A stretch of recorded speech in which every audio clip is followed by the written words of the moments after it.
Πόσο εύκολο είναι τελικά να ταξιδεύει κανείς μόνος του με τρένο στην Κίνα?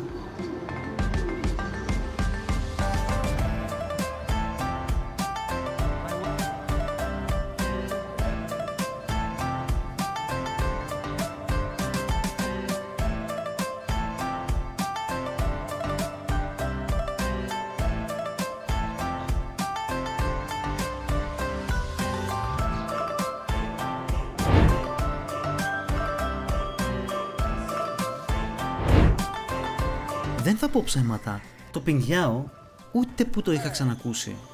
Το ανακάλυψα όταν ξεκίνησα να ασχολούμαι με το ταξίδι μου. Μόλις έμαθα την ύπαρξή του, δεν υπήρχε περίπτωση να μην το συμπεριλάβω σε αυτές τις 30 ημέρες που θα φέρωνα στην Κίνα.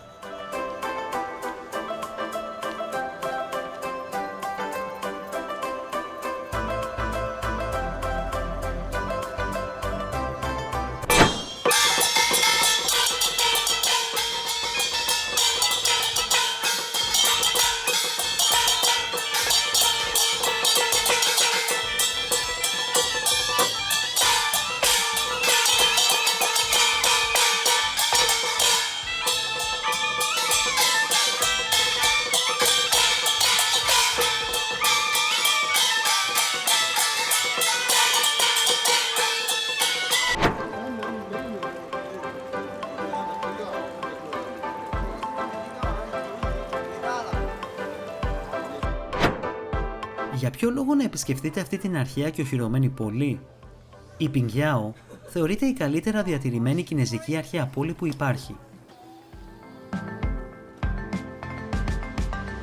Βρίσκεται στην επαρχία Σανσί και είναι ένα από τα μεγαλύτερα εξωθέατά της. Έχει πάνω από 600 χρόνια ιστορίας, με περίπου 4.000 κτίρια από τις δυναστείες Μιν και Τσινγκ. Η συνολική ιστορία του Πινγκιάο είναι ακόμη πιο αρχαία. Οι πρώτες μαρτυρίες της πόλης χρονολογούνται πριν από 2.700 χρόνια.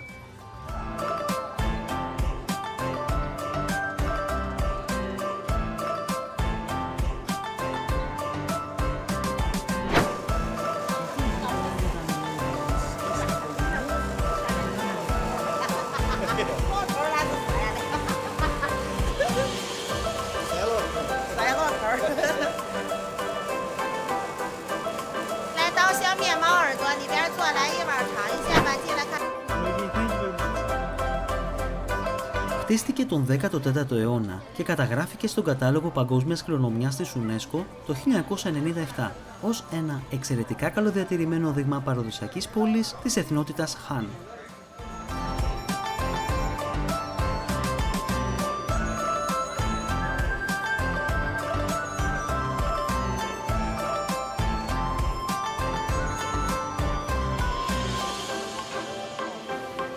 Είναι ιδιαίτερα γνωστή για τη σπουδαιότητά της στην κινεζική οικονομική ιστορία και για το πολύ καλά διατηρημένο δομικό σύστημα και την αρχιτεκτονική των δυναστιών Μιν και Τσινγκ.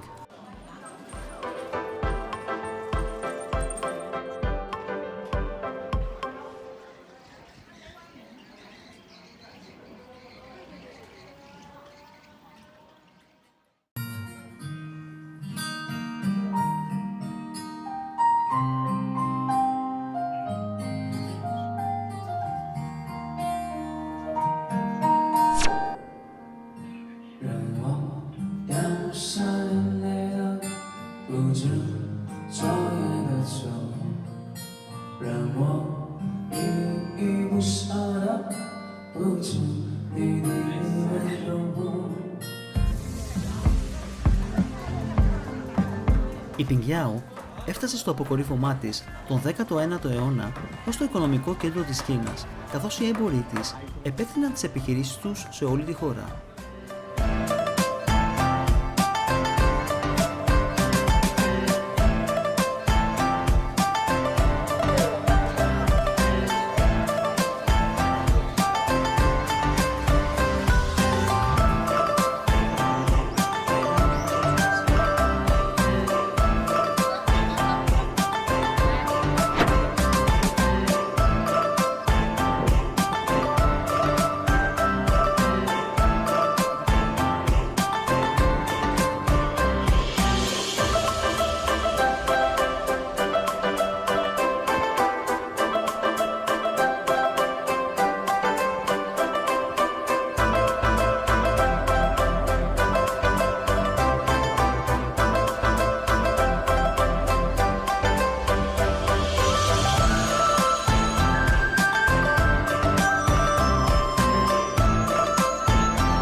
ναός Σουάγγλιν είναι ένας μεγάλος βουδιστικός ναός στην επαρχία Σανσί. Βρίσκεται 6 με 7 χιλιόμετρα νοτιοδυτικά της αρχαίας πόλης Πινγκιάου. Είναι ένα από τα πολλά πολιτιστικά μνημεία που βρίσκονται στην πόλη, το οποίο και αυτό με τη σειρά του είναι μνημείο παγκόσμιας κληρονομιάς της UNESCO. Ο ναός προστατεύεται από τη δημόσια διοίκηση. Ιδρύθηκε τον 6ο αιώνα και είναι γνωστός για τη συλλογή περισσότερων από 2.000 διακοσμημένων αγαλμάτων από πυλό που χρονολογούνται από τον 12ο έως τον 19ο αιώνα.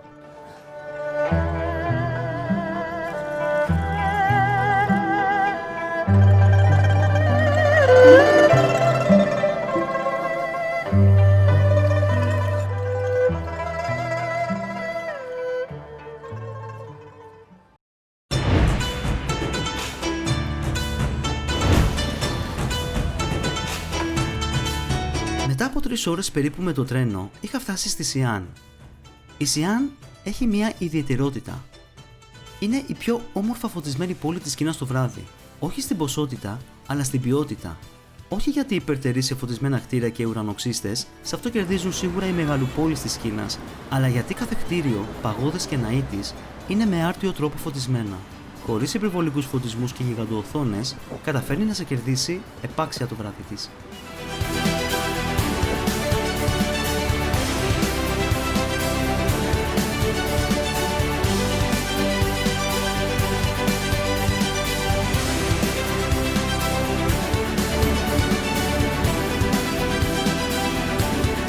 Η Σιάν είναι πόλη στη βόρεια κεντρική Κίνα, πρωτεύουσα της επαρχίας Σανσί.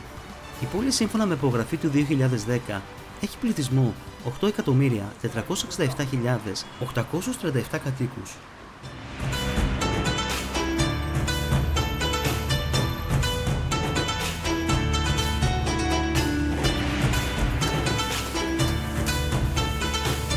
Η πόλη είναι χτισμένη στο νότιο άκρο της πεδιάδας Λοές, στη νότια όχθη του ποταμού Βέι. Η Σιάν αποτελεί και αυτή με τη σειρά της μία από τις παλαιότερες πόλεις της Κίνας, με περισσότερα από 3.100 χρόνια ιστορίας και μία από τις σημαντικότερες.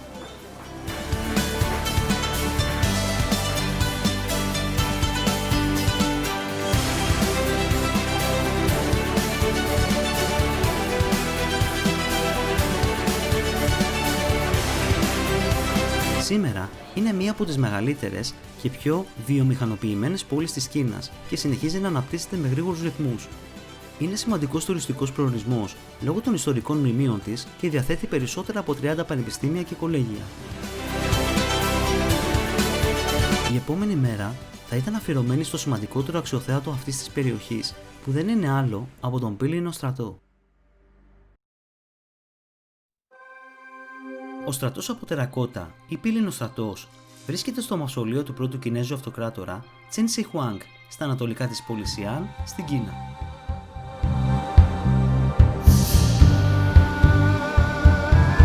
Ο Τσιν Σι Χουάνγκ αυτοανακηρύχθηκε αυτοκράτορας το 221 π.Χ. αφού κατάφερε να υποτάξει 6 αντιμαχούμενα κράτη και να ενώσει την Κίνα. Η κατασκευή του μαυσολείου, για την ολοκλήρωση του οποίου εργάστηκαν 700.000 άνθρωποι, ξεκίνησε το 246 π.Χ. όταν ο αυτοκράτορας Τσιν Σι Χουάνγκ ήταν 13 ετών. Οι πύληνες φιγούρες δεν έχουν όλες το ίδιο ύψος. Άλλες είναι γύρω στο 1 μέτρο και 80 εκατοστά και άλλες, κυρίως αυτές που απεικονίζουν υψηλόβαθμους αξιωματικούς, φτάνουν το 1 μέτρο και 95 εκατοστά. Για την κατασκευή των προσώπων των στρατιωτών πρέπει να χρησιμοποιήθηκαν ως μοντέλα πραγματικοί στρατιώτες, καθώς ο αυτοκράτορας είχε απαιτήσει κανένα από τα πρόσωπα των στρατιωτών να μην μοιάζει με άλλο. Το 1974, κάποιοι Κινέζοι αγρότες προσπάθησαν να ανοίξουν ένα πηγάδι στην περιοχή, με αποτέλεσμα να βρουν ορισμένες από τις πύληνες φιγούρες. Στη συνέχεια, οι αρχαιολόγοι ανακάλυψαν ένα λάκκο μήκους 230 μέτρων, με 11 διαδρόμους και τουλάχιστον 6.000 αγάλματα στρατιωτών του πεζικού από τερακότα. Δίπλα βρέθηκε ένας δεύτερος λάκκος με τοξότες, από τους οποίους άλλοι ήταν σε ορθιά στάση και άλλοι γονατιστοί.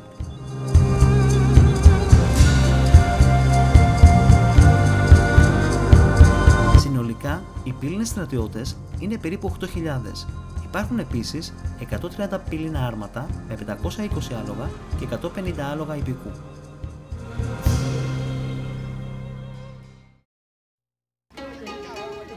Ένα ακόμη μέρος που αξίζει σίγουρα να επισκεφτείτε είναι η συγκεκριμένη βουδιστική παγόδα, η οποία βρίσκεται στο νότιο Σιάν.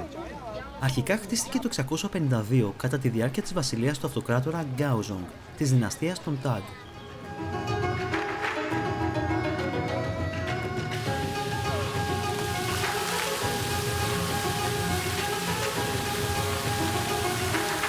Η παγόδα λειτουργήσε για τη συλλογή βουδιστικών υλικών που είχαν περισυλλεχθεί από την Ινδία από τον ιεράρχη Σουάντζαν. Επί 17 χρόνια και διασχίζοντας 100 χώρες, απέκτησε φιγούρες του Βούδα, 657 είδη σούτρας και πολλά λείψανα του Βούδα. Έχοντας λάβει την άδεια του αυτοκράτορα Γκάοζονγκ, ο Σουάντζαν, ως ο πρώτος ηγούμενος του ναού Ντάσιεν, επέβλεψε την κατασκευή μιας παγόδας μέσα του. Αρχικά η κατασκευή της ήταν ύψους 60 μέτρων και 5 ορόφων. Αργότερα όμως προσθέθηκαν 2 επιπλέον όροφοι και το συνολικό της ύψος είναι 64,5 μέτρα.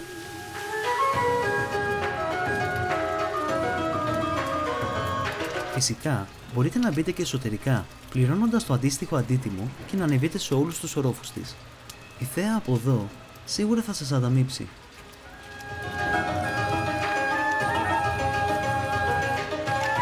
Η συγκεκριμένη παγόδα είναι γνωστή και για την νυχτερινή της ομορφιά, καθώς το συντριβάνι που βρίσκεται ακριβώς μπροστά της φωταγωγείται και δίνει τη δική του μουσική παράσταση. Θα επανέλθω φυσικά αργότερα για να σας το δείξω.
Bell Tower ή αλλιώς καμπαναριό είναι ένα εντυπωσιακό παραδοσιακό κτίριο που σηματοδοτεί το γεωγραφικό κέντρο της αρχαίας πρωτεύουσας. Από αυτό το σημαντικό ορόσημο εκτείνονται οι ανατολικές, νότιες, δυτικές και βόρειες οδοί, συνδέοντας τον πύργο με τις αντίστοιχες πύλες του τείχους της πόλης της δυναστείας των Μινγκ. Ο ξύλινος πύργος, ο οποίος είναι ο μεγαλύτερος και καλύτερα διατηρημένος στο είδος του στην Κίνα, έχει ύψος 36 μέτρα.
Πολύ κοντά στην παγόδα βρίσκεται και αυτό το ιδιαίτερο και όμορφο πάρκο ανάμεσα σε κάτι δρόμους.